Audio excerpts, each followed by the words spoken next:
With the second pick in the 2020 NFL Draft, the Washington Redskins select Chase Young, defensive end, Ohio State. But you know as they say, hail to the Redskins. Let's roll, man. Let's go. Welcome, all my fellow Redskin brethren and sister. I am your man and resident Redskins fan, Luke. Thank you for joining me here on the Redskins Report Live.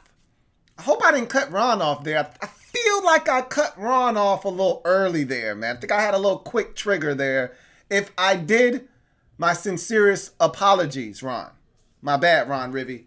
Lot to get to tonight.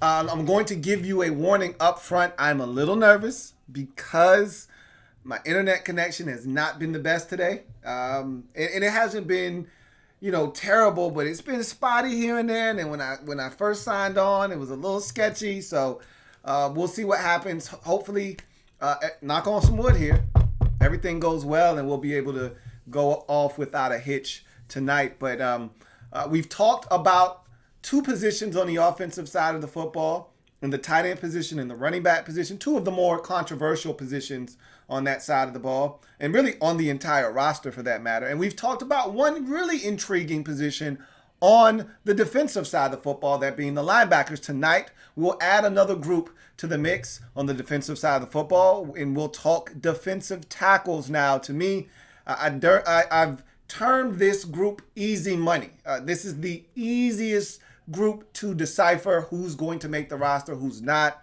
I think, honestly, all five of these guys have a legitimate shot of making the 53-man roster. I'll give you Ron Rivera's history and for the last 5 years in Carolina, what he's done with the defensive tackle position. A little bit later on in the show, we'll go through each and every single player, talk about their chances of making the football team, what they bring to the table, and what the upcoming season and the expectations are for each individual player should they make the roster. So to me, this position is pretty easy.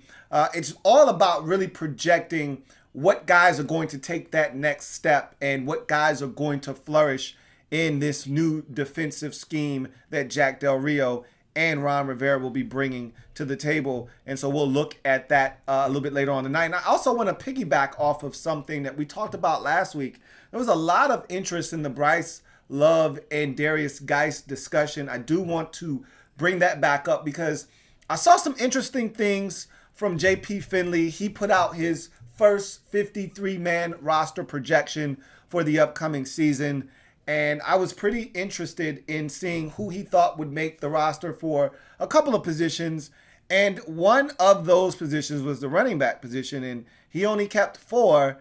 And it's not the 4 that you think. If you haven't seen it, then you might be surprised. If you have seen it, then you already know. So I want to talk about that a little bit later on as well. But in any event, I want to thank you guys for joining me on the show. So much to get to, as always. And so I'm going to set the table here very quickly. But before I do, brand new episode of the podcast is up. Make sure you check that out when you get a chance. Louis T Network podcast is up and available. Make sure you like this video. Subscribe to the Louis T Network if you haven't already done so.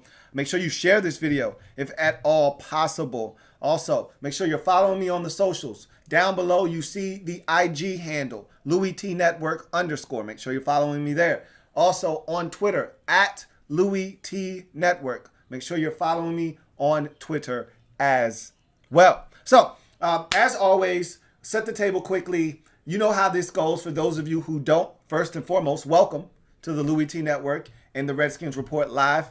And make sure you like the show. Make sure you like the video. Make sure you subscribe. But 3 ways to communicate with the show. And the first are super chats. They supersede everything else, so they come before everything. That's why they're called super chats. So super chat is the best and most efficient way for you to get onto the show, voice your opinion, ask a question, and we'll react to that question or comment. And so super chats are the way to go. If there are no super chats, we then default to the phone lines, which I will open up the phone lines now. As you see, the number is now on the screen. So you feel free to call in. Just a few items that you have to take care of before you actually call in. Make sure that your volume is turned all the way up so that we can hear you clearly. Make sure that the monitor that you're watching this show on is down so we don't hear the echo in the background. Make sure that you know what you want to say. Be concise, be clear, be straight to the point so that we can get to your call, get off, and respond to your call. So those are all the items that you need to make sure you check off on the checklist before calling in. And then finally, there is the comment section, Louis T Network, or Louis T Live, excuse me, hashtag Louis T Live if you want your comment read on the air. And so I'm going to pull up the comment section, as a matter of fact, because I don't see it right now. And I need that in front of me. So I'm going to try and pull it up if I can get rid of this little icon here on the screen that won't go away. Anyhow, so let's see if we can get the comment section to pop up now.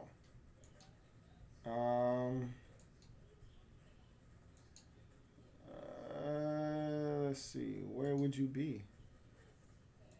That's odd. All right, I'm troubleshooting. Give me a second, guys. Let's just do this. Let's refresh it real quick. See what we got going on. See if that helps. See if that does anything. And I know I saw a couple super chats before I even got started, so I want to make sure that those pop up so I can get to those. There we are. So back in full effect. We're off and running. Got a few super chats. Gonna go ahead and get the show kicked off. Sorry for that technical difficulty there. All right, first super chat of the night belongs to Rob U. Thank you for the super chat, Rob U. Greatly appreciate you, Rob U, who writes, "What up, Lou? Hypothetical question for you. If the Skins couldn't afford to keep the big three defensive tackles, who gets traded and for what compensation?" Well, the guy that would get traded, and I'm assuming your big three would be Daron Payne, Jonathan Allen, and Matt Ioannidis. Of those three, Ioannidis just got a new deal last offseason, so they would not be trading Matt Ioannidis. I think he had 1 year left on his deal, and they extended him out by 3 years. So I think he's got at least no worse than 2 years left on his deal. So you don't trade Matt Ioannidis. Jonathan Allen's in the last year of his deal. They just picked up the 5th-year option on him. So I'm trying to think. He was the 2017 draft. So 18, 19, 20, 21. Did I get that right? Was he the 16 or the 17 draft? He was the 17 draft, right? Daron Payne was the 18 draft. Sweat and Haskins was the 19 draft. And Chase Young was 20. So, yes, he was the 17 draft. So, 17, 18, 19, 20, and then next year will be his last year. So, Allen could be trade bait, depending on how a team feels about picking up that 5th-year option. The Redskins already did that. So, more likely than not, you're not going to be able to move him because of how much money he's going to be due to make in that final year of his deal. So, essentially what I'm telling you by process of elimination, the guy would be Daron Payne. And if you're trading a former first-round pick, the worst you're looking for in return is a second-round pick. That's the going rate. I think that's what the Buccaneers, if you were going to pry their tight end, O.J. Howard, away from them, you were going to have to start the conversation off with the second. And I don't think they were getting that in conversations with teams, and that's why they just decided to hold on to O.J. Howard. And I thought it was the right move, to be honest with you. I wouldn't have traded him if I were them because Gronk isn't going to be there for that much longer than, 2 years. I'd guess Tom Brady's contract is 2 years. I assume he's just going to be there as long as Brady's there. So I never thought the Redskins were going to give up a second-round pick for O.J. Howard, but, there were conversations that the Redskins were very close in negotiations with the Buccaneers on an O.J. Howard deal, and that it almost went through, and then, the compensation kind of fell through, and the deal itself kind of fell through. But back to your original question, it'd be Deron Payne, and I think second round pick is what you would fetch for him, being that he hasn't established himself as a dominant interior defensive lineman. I don't think you can get a first back at this time. But let's say he has a monster year in 2020, and you say, okay, I'm going to pay Jonathan Allen. Similar to the 49ers. You saw what the 49ers did, and I think that's the best example I can give you, is that the 49ers had DeForest Buckner and they had Eric Armstead. And it was a similar situation, just like the Redskins. They had 2 Oregon Ducks defensive tackles. We got 2 Alabama tackles. They took them in back-to-back years in the first round. We took the Alabama boys in back-to-back years. And they were waiting on Eric Armstead to blossom because he was the one they took first. And so the guy behind him that they took the year after in DeForest Buckner was the one that was showing all the promise and had already broken out in the league and shown that he was a game wrecker. And so Armstead was the guy that they were waiting on because they knew if he came along, they could get him on a much cheaper deal. And so he had a breakout year. They go to the Super Bowl. He blows up. Now they've got a big decision to make. Can't keep everybody. Armstead's the guy that's up. His deal is up. He's going to be a free agent.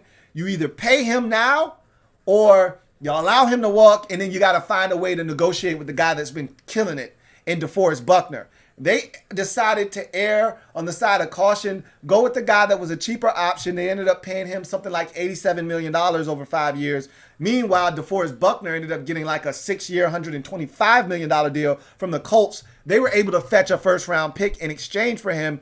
If you're the Redskins and you find yourself in a similar situation, you'd like it to turn out like that. But again, neither of these guys, Allen or Payne, have shown what those 2 guys have shown in San Francisco. And so if you're the Redskins, you're hoping that over the next 2 seasons, both Payne and Allen show you something so that if you can't keep both of them, you can at least move one of them for something meaningful that will help you replace them. And what the 49ers ultimately did was they traded away DeForest Buckner, and then they turned right around, got a first-round pick, and ended up drafting his replacement in Javon Kinlaw. I mean, you can't really do it any better than the 49ers did it this past year. So I think that's the blueprint for the Redskins if they were to get into a situation like that. They're not there right now. Obviously, you said it's a hypothetical. We're going to keep all 3 of those guys this year and probably next year as well. But if the Redskins found themselves in that same situation next year, because that would be the year, Allen would be in his final year of his deal, then you would have to pick up the option on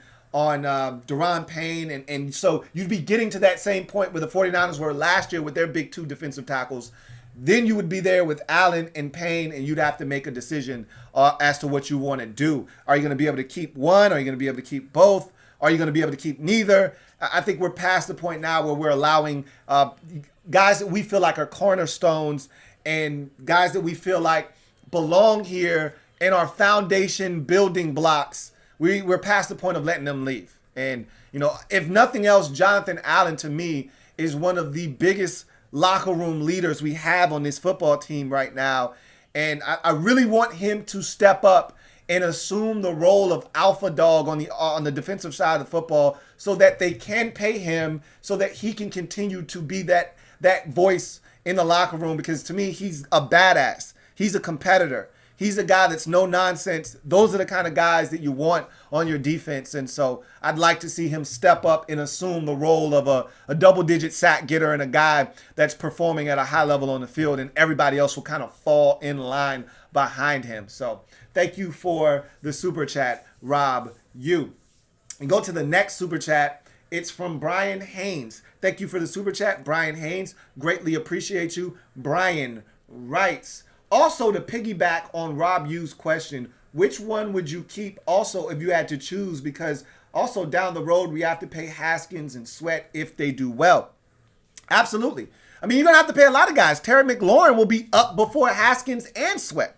All right. He's not a first round pick like those two. Those 2 guys you just mentioned have 5th-year options that you can pick up. And if they're playing well, you pick up the 5th-year option to give you an extra year to negotiate with those guys. Meanwhile, Terry McLaurin, you don't have a 5th-year option on him. So if he continues to play good ball, you're going to have to make a decision on Terry a year earlier than Haskins and Sweat. So There are going to be some guys that you're going to look to have to pay if they continue to play ball. And, it's not just the big name guys either. You still want to keep some of these core players on the team. I mean, if we think Chase Roullier is a good interior offensive lineman that can play multiple positions, but I like him as a center more so than anything else. But if you think he's a good football player, you pay Chase Roullier, and it shouldn't cost you an arm and a leg to keep him here.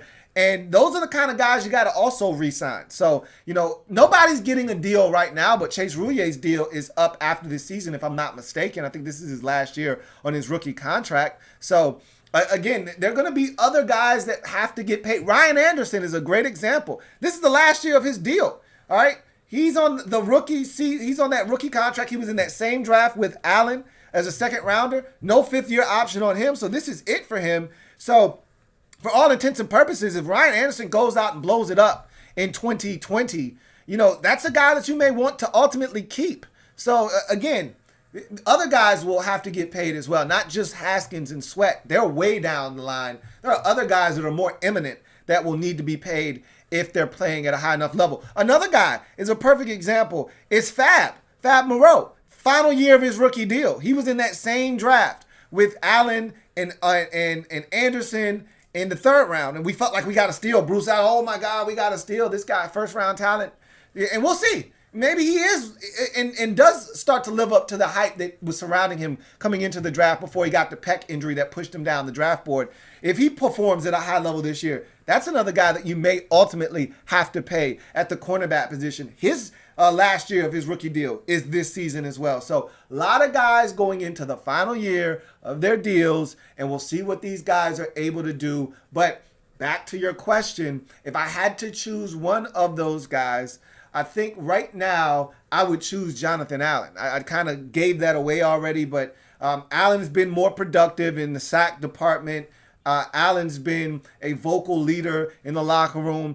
If I'm being honest, I think Daron Payne may actually be more talented than that of Jonathan Allen, but I think Allen is going to be the more productive pro. So I think that I would go with Allen, and that would be the guy that I would keep. Obviously, I'm a Matt Ioannidis guy, but he's here. He's not going anywhere. Redskins already read up with Matt Ioannidis, so I don't have to worry about him going anywhere. But if I had to choose between one of the two Bama Wall guys, I'd take Jonathan Allen because I know what I'm getting. But there's also something else to consider. Remember, he had the shoulder injury that was supposed to be, his shoulder was supposed to be arthritic, and it was something that pushed him down the draft board. And so that's also something to consider. Is his shoulder going to conk out on him at some point? That's also something you have to consider with Jonathan Allen. Maybe Daron Payne is the safer route, is the better option. Maybe he is built to last a little bit longer. He may not be as productive in the sack department, but he's he's probably the most dominant run defender that we have on the team right now is currently constituted. And so he does have an elite trait. I just want to see that manifest to him getting to the quarterback, and maybe that will happen this year in this new defensive scheme. So thank you for the super chat, Brian Haynes. Greatly appreciate you. Thank you for the super chat. Got another super chat from Rob U. Double up. Thank you for doubling up, Rob U. Greatly appreciate you. My man Rob U writes, Tim Settle is a true sleeper. Thoughts? Absolutely. And I've always said about Tim Settle is a one-gap penetrator. He's not a two-gapper. When we drafted him out of Virginia Tech, go back and watch my video. I talked about how this guy had the agility of a 280-pound guy at 320 some odd pounds. Tim Settle was a big dancing bear when he came into the league out of Virginia Tech. Very ninja-like, slicing into the backfield and tackles for loss. Now, he was OC.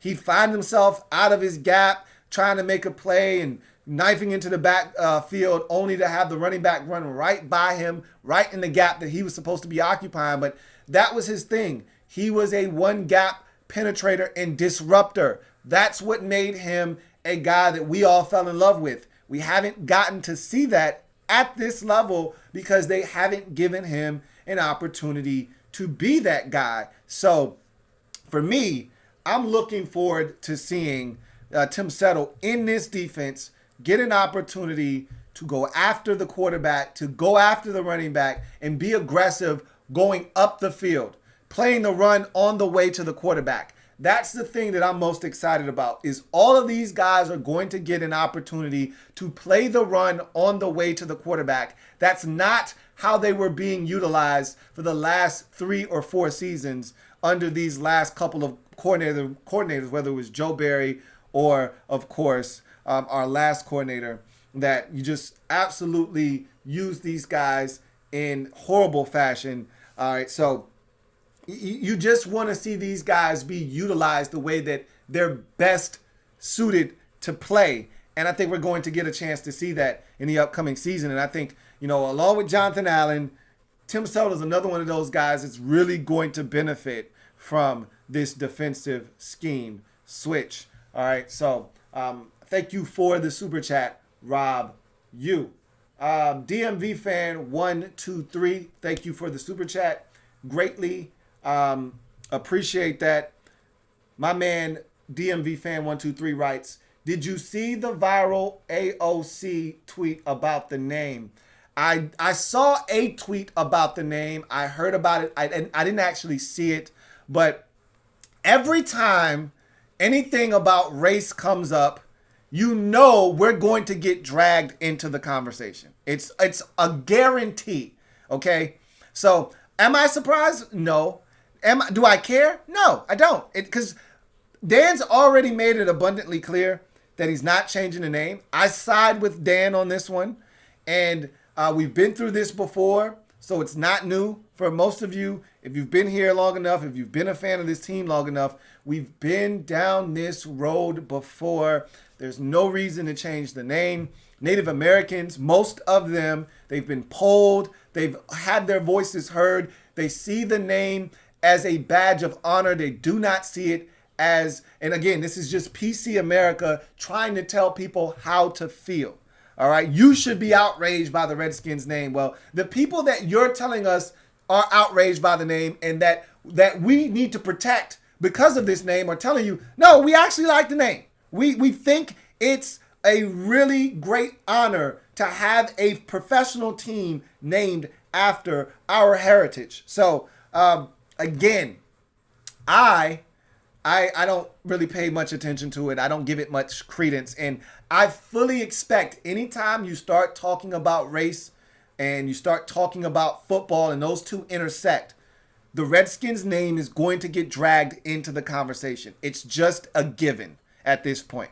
It wasn't a matter of if, it was a matter of when was this going to take place.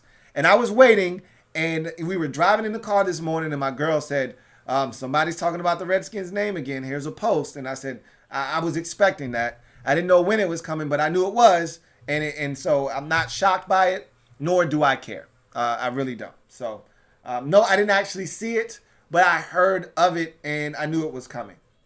Thank you for the super chat, DMV fan 123. Got another super chat. This one from King in the North. Appreciate you, King of the North. Greatly appreciate you. Thank you for the super chat. King of the North writes, if the D-line is so talented, why has our run D / third down D been so terrible? Was it all coaching last year, or are we overrating these guys based on the draft? So that's a great question, honestly, because when you look at it, if you've got great players, no matter the scheme, they're going to make plays, right? That's the assumption. But scheme has a lot to do with it as well, because if you're not allowing guys to do what they do best, it's hard for them to take advantage of situations and do the things that they were made to do. And so on one hand, you're spot on, because if Allen was a badass, he'd be a badass in any scheme. It wouldn't matter. You take Aaron Donald, you put him in a 3-4, you put him in a 4-3, you put him in a 5-2, you put him in whatever defense you want. The 3-3-5, Aaron Donald's going to eat because he's elite. All right? The elite guys find a way to be dominant no matter what defense they're in.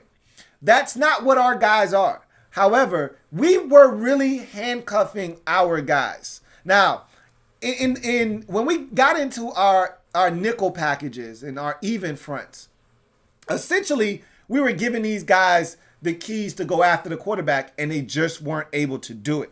So from that standpoint, you have to scratch your head and say, well, what the hell? But then I want you to also think about this. We have been pretty prolific at bagging quarterbacks. When you look at the Redskins the last 2 seasons, they did a pretty good job of getting to the quarterback, especially if you go back to 2018. Early in the season, remember, we had some games there, one against the Giants in particular that comes to mind, where we were destroying offensive lines. And if you didn't have a good offensive line, we were collapsing the pocket, we were getting to the quarterback. And so I think these guys are very capable. But as you've said, this hasn't been a good defense. But it's not just these guys up front that are to blame. It's a collective unit. It's the play caller putting guys in positions to succeed, which Greg Minuski and before him, the defensive coordinator before him didn't do either as well. So it's been rough on the players. And let's be honest, we haven't had very good players either. Our linebacker core has been suspect at best. That's probably putting it very mildly and being generous. We haven't been very good there. Our secondary has been atrocious at times. So, look, you can be as good as you want up front. If the back end stinks, you're still going to get torched. And there were times, even going back to 2018, there were times when guys were getting home. In that season, we were hitting home, and the back end was getting torched.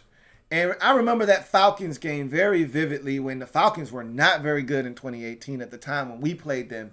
And all right, so I gave you guys a forewarning at the very beginning of the show.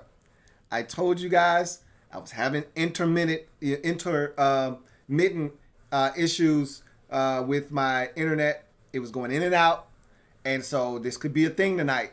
If we have technical difficulties, you know what I usually do. I'll just go to the mobile device and we'll do it there. Hopefully we don't have any more issues tonight, but I cannot guarantee you that. Good thing is this is almost over, okay?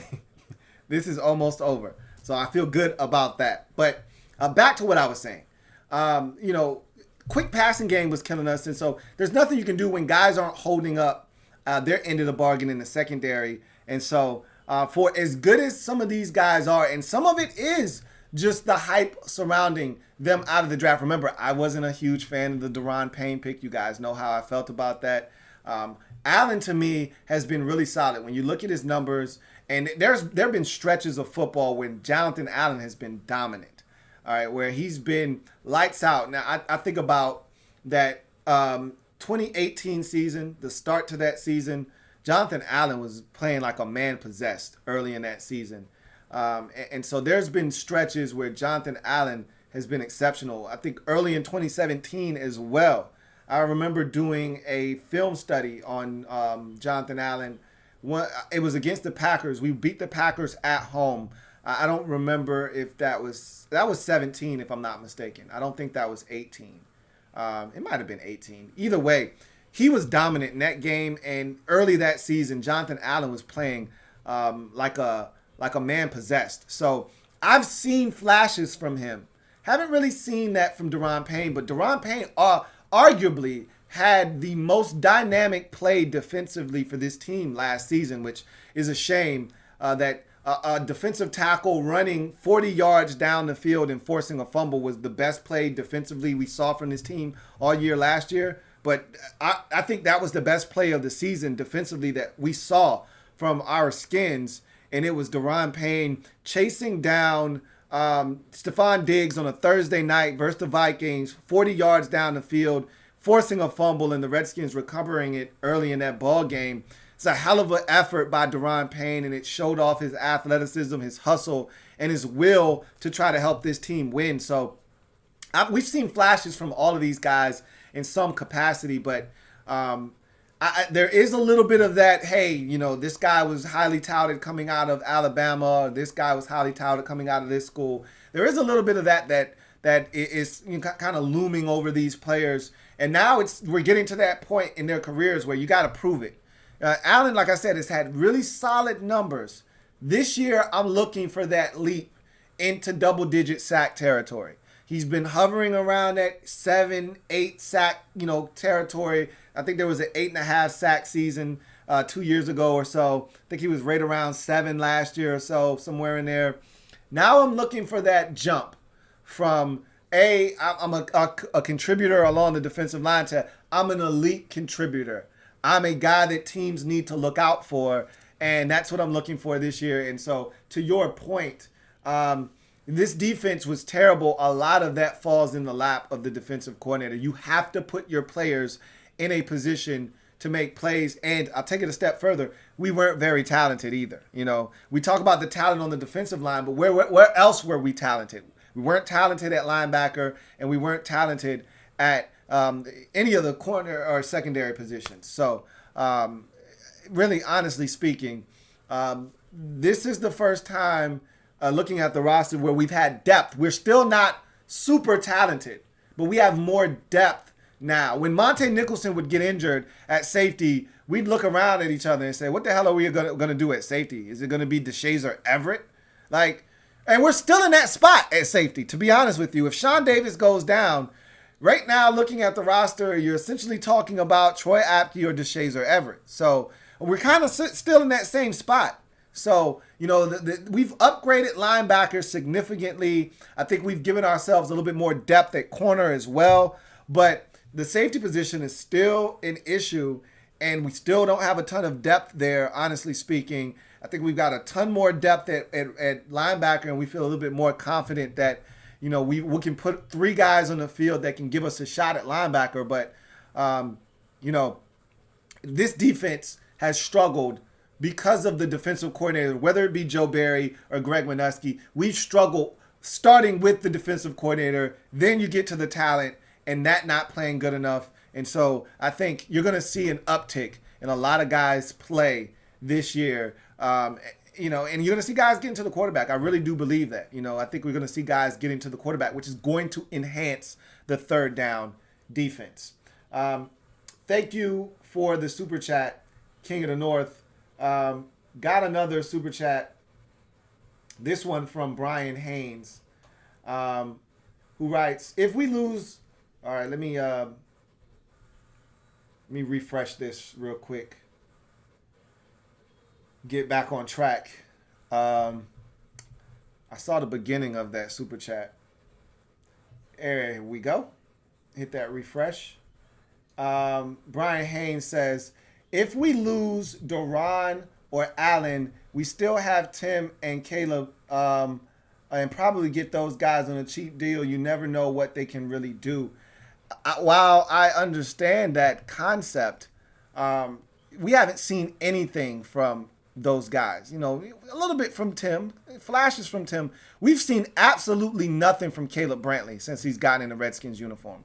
All we've pretty much been riding with Caleb Brantley on is his potential. This is a guy that was supposed to be a first-round pick, got into a little bit of trouble. His name surfaced in some legal issues right before the draft. Teams got scared, cold feet on him. He ended up going in the 6th round to the Cleveland Browns. Everyone thought the Browns got a steal. They ended up souring on him. They moved on from him. We pick him up. We think we're getting ourselves a deal here on a guy that's uber talented, and all he's done is gotten injured here.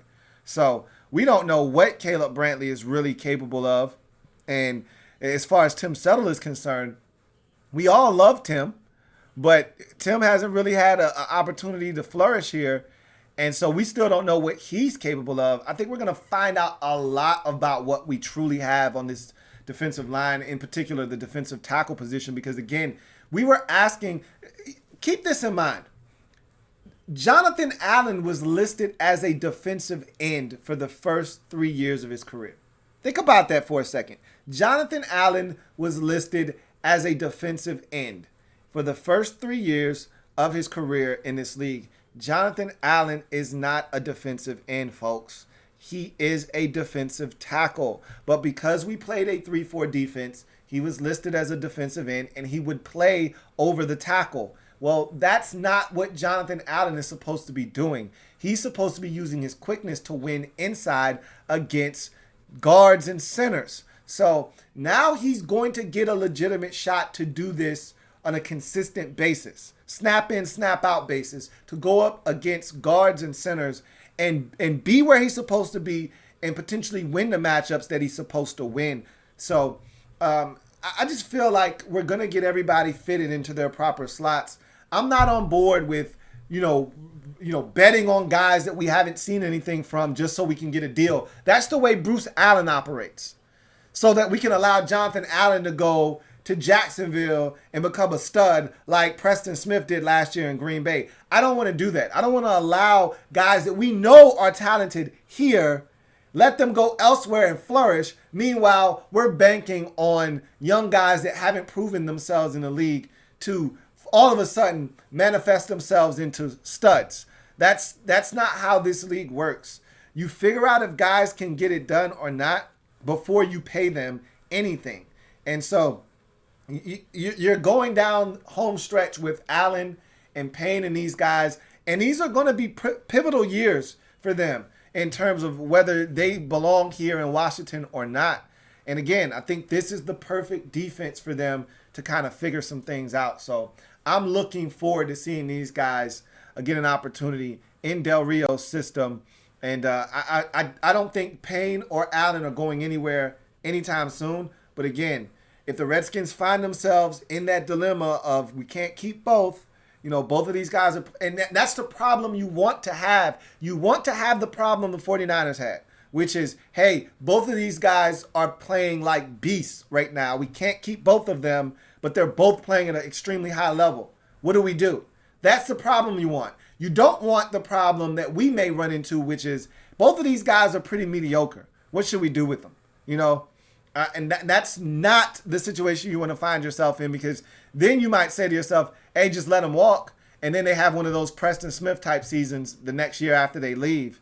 And so I would much rather these guys reveal themselves to be absolute studs now, while we can still take advantage of them doing that and be able to re-sign them here in Washington. So we'll see what happens, but I don't anticipate those guys going anywhere.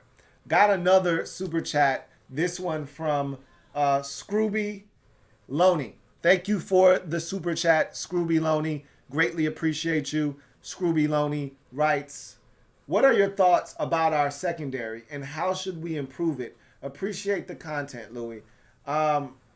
So the secondary is really interesting because I think we've quietly done some things to fortify the cornerback position.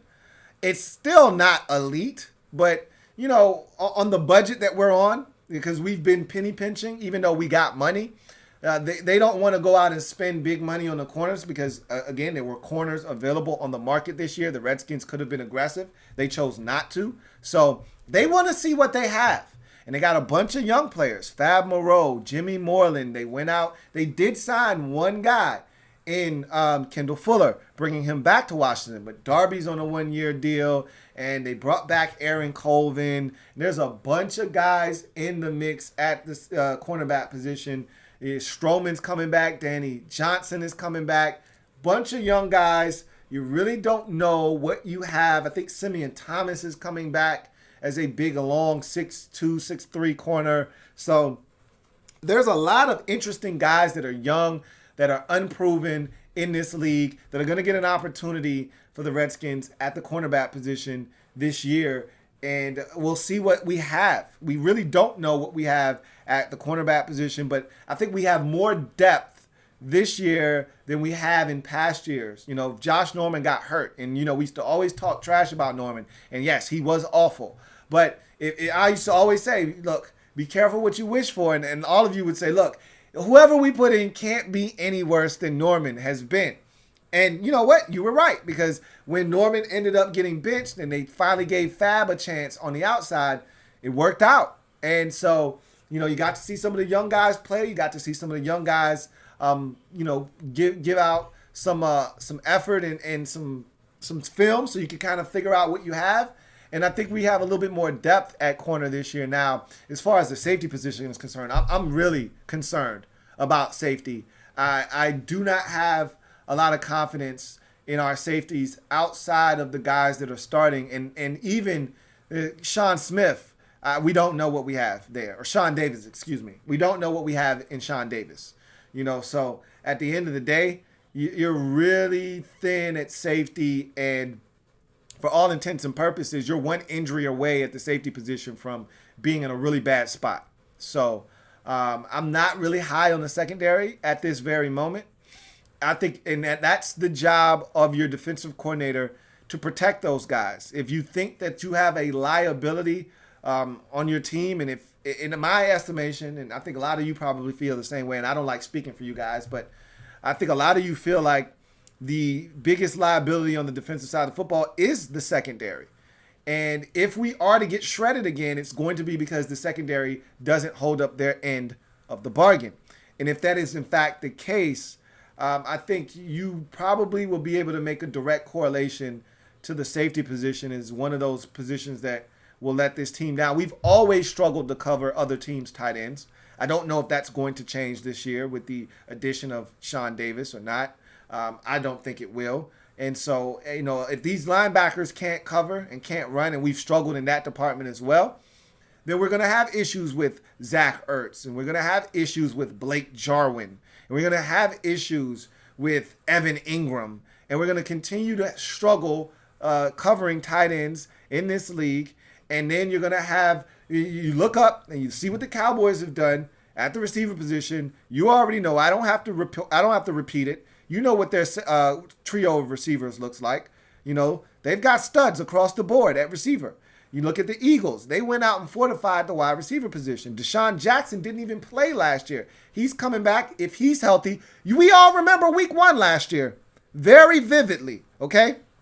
Very vividly, okay? They added another guy with speed in the first round out of TCU this year in the draft, all right? I killed them for that pick. He's not a bad player. I just thought it was too early for him. But he's not a bum, okay? So they've gotten better at wide receiver as well. Not to mention, they may have the best quarterback in the entire division when it's all said and done. Carson Wentz is probably the best quarterback when he's healthy. That's the problem. He's not healthy enough. But when he's healthy, he's probably the best quarterback. You saw what he did to us late in the season last year with bums.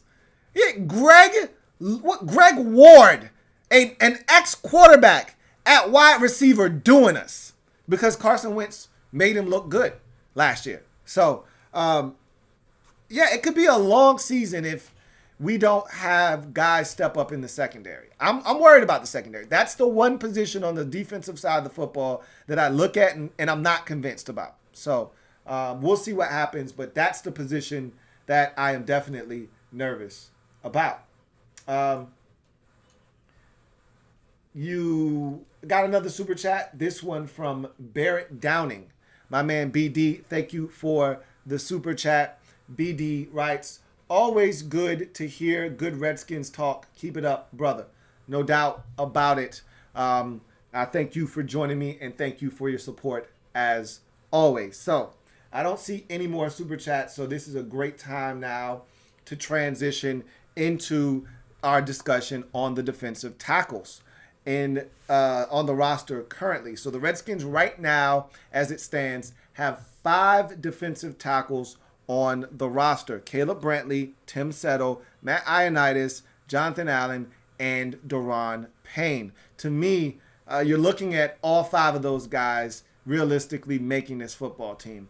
We'll go through Ron Rivera's history at the position, and then we'll take a look at each of these guys individually, what they bring to the table, and what the expectation should be for these guys in the upcoming season. So when you look at Ron Rivera's history in Carolina from 2015 to 2019, his final 5 years in Carolina, his defensive tackle count looked like this. In 2019, the Panthers kept 6 defensive tackles on their roster. Now, here's the caveat. Some of those guys were listed as defensive ends, but they were defensive tackles. But the Panthers were playing a 3-4 defense the lone year in Ron Rivera's tenure in Carolina where they ran a 3-4 defense. So this was the one anomaly season. And so the 6 defensive tackles, not a true representation of what he did throughout his tenure in Carolina.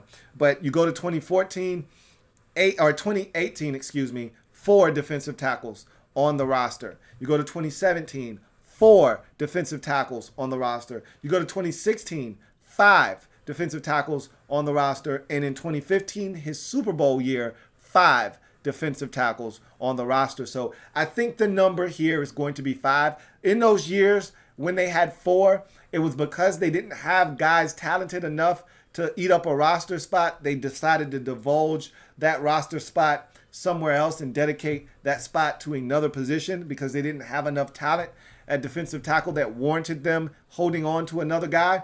But I think if you've got enough talent, the number is 5. I'm looking at 5 guys, and I think they're all talented enough to warrant a roster spot with the Redskins. So I'm thinking in my mind, you're going to see the Redskins keep 5 defensive tackles this upcoming season. And you're going to see a nice, healthy rotation between the 5 of these guys in the upcoming season. And so let's go through the list. The 5 guys, the one that has the most realistic chance of being cut if they decided to trim off some fat here and only go with 4 is Caleb Brantley. He's the one guy that, to me, hasn't really proven much of anything in a Redskins uniform and really for the life of his career, whether you're talking in Cleveland or here in Washington. Hasn't done much of anything, has been injury plagued, and hasn't really proven it on the field. The talent is definitely there. And, you know, he was number 99. And Chase Young gets drafted, and they didn't even ask him. They just snatched 99 off of him, which tells you what they think of Caleb Brantley. Normally, if a guy wants a number, you got to go to that veteran and work out some kind of deal, whether he just gives it to you or you pay him for it.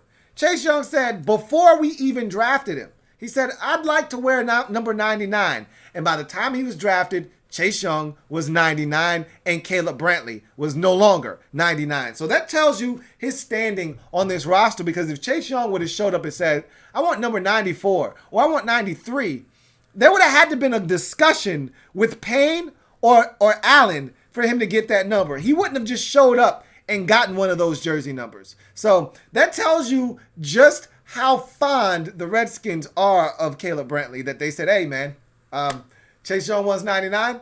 Chase Young gets 99. Hey, Caleb, go find another number in the scrap heap, man. Pick one of those other numbers. Even if you got to go in the 70s, knock yourself out. Sorry about that, guy, but we got our stud over here that wants 99. So if there were one guy on this roster that were on the chopping block potentially, I think it would be Caleb Brantley. But for me, I think he's going to make this football team. He's a talented guy at Florida, and this is what you got to go all the way back to, because he hasn't really had a lot of success here.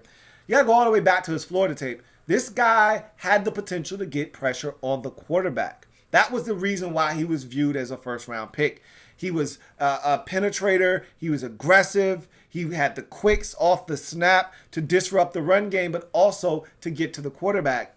And so you're thinking, if this guy's fresh and he's healthy, he may be able to get in the game and do some damage from that standpoint. We'll see.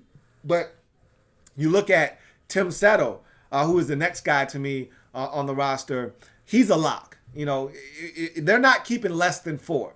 And to me, Tim Settle is a guy that I think they're excited about. We're excited about. I'm excited for this opportunity for Tim Settle because I've seen flashes from him. And I know it's there because he was even heavier at Virginia Tech. His playing weight was even heavier. He was a 330-pounder at Virginia Tech, and he was making plays on the opposite side of the line of scrimmage. He's gotten into great shape. He's a much quicker athlete now than he was then, but we were asking him to 2-gap. That's no longer the case. He's now going to be able to go back to the 1-gap penetrator that really wowed all of us. That, remember, we got Tim Settle in the 5th round. We were all willing to spend a 2nd or a 3rd, if you recall, that year in the draft on Tim Settle. And we ultimately were able to get him in the 5th round. So Tim Settle is a guy that I am anxious to see in this defense because this fits what he does best. And so I think not only is Tim Settle a guy that can potentially affect the game in the running game, but I think Tim Settle is a guy that can also get to the quarterback on an occasion. And so I'm looking forward to seeing Tim Settle in this defense and really having an opportunity to be an impactful player in a backup capacity. But I think he's going to get enough snaps to where he could potentially be a guy that sees a huge uptick in his production in 2020. Matt Ioannidis is my guy. When you look at the defensive tackles on this roster, ever since he's hit this team, hit the league, out of Temple, Matt Ioannidis has been my guy. He's been the one that's been the most consistent. He's the guy that you can count on week in, week out. He's a tough guy. He's one of the strongest guys on the roster. We've heard that routinely. He's a guy that, to me, it personifies what we want our defensive linemen to be. Disruptive, can get to the quarterback, stout against the run, plays hurt and injured. Remember, he had the cast on his hand a couple of years ago. It just seems like a guy that's a hard hat, lunch pail type of guy, goes about his business, yeoman-like. Loved Matt Ioannidis, and he puts up numbers. He puts up stats. We see the impact that this guy has. You know, we see this guy making big-time plays. So Matt Ioannidis, for me right now, is the guy that has been the standout amongst this group to this point. And it shouldn't be that way. I love the fact that Matt Ioannidis has been a value pickup for us. And we rewarded him with a new extension in a contract. But we didn't draft him to be the leader of the show in this group. You know, he was supposed to be a supporting cast member here. He was supposed to be a supporting actor in this group of defensive tackles, not the lead man. All right? He wasn't supposed to be the star of this show. So I love Matt Ioannidis, but I need the Bama boys to step up and be the leads of the show. We spent first-round picks on them to be the guys that everybody else followed in that room. We need them to step up. And so let's talk about those guys. Starting with Jonathan Allen, the guy that I think is the most versatile. The guy that I think not only can impact the running game, but also can impact the passing game. And I think of all these guys, he's the one that I think is going to see the biggest jump in his production in 2020. I think Ioannidis has shown the ability to be steady across the board, and he's going upward. He's trending in the right direction. You've seen his numbers jump. I think he went from 4 or 5.5 sacks in 2018 to like 8.5 sacks in 2019. And so he's going in the right direction. I wouldn't be shocked if Ioannidis took it to the next level and got to 10. But Allen is the guy that I fully expect to take advantage of this new defensive scheme and what they're going to ask these defensive linemen to do. And I think he's the guy that needs to see the biggest jump in production. He's the guy that needs to see the jump in the amount of snaps that he's on the field. This is the guy that I think needs to take that monumental step to really ascend in this league and once and for all prove that he was worthy of the first round pick. And the Redskins, in fact, did get a steal when they got their hands on Jonathan Allen at number 17 some 4 years ago in the draft. So John Allen is the guy for me that is my premier breakout candidate along the defensive line. But another guy that I think we could see a massive jump in production is Daron Payne. And this is a guy that, remember, you know how vocal I was and vehemently against the selection of Daron Payne when other guys were on the board that I thought could have an impact. And I still feel that way, but it's nor here nor there. The pick has been made. He's here. And I think he's a good football player. Never said he wasn't. I just thought there were other guys available. But Payne is a guy that at Alabama didn't really get to the quarterback. I don't think he's going to get to the quarterback here very often either. But I want to see him get an opportunity. In the last defensive scheme, he wasn't really given a real shot to get after the quarterback. Obviously, on third downs, he was. But on first and second downs in the base package, he wasn't really given an opportunity. So now you're going to see Daron Payne in a defensive scheme. And we were asking Daron Payne to be a nose. Think about that. Daron Payne is barely 300 pounds. And we were asking him to man up the nose. And he did a hell of a job doing it. Okay? Daron Payne did a phenomenal job. He's one of the best run-stopping defensive tackles in the league. The numbers support that. Your two eyes should tell you that. All right, and I get it. Our rush defense hasn't been very good, but it hasn't been because of Daron Payne. I will assure you of that.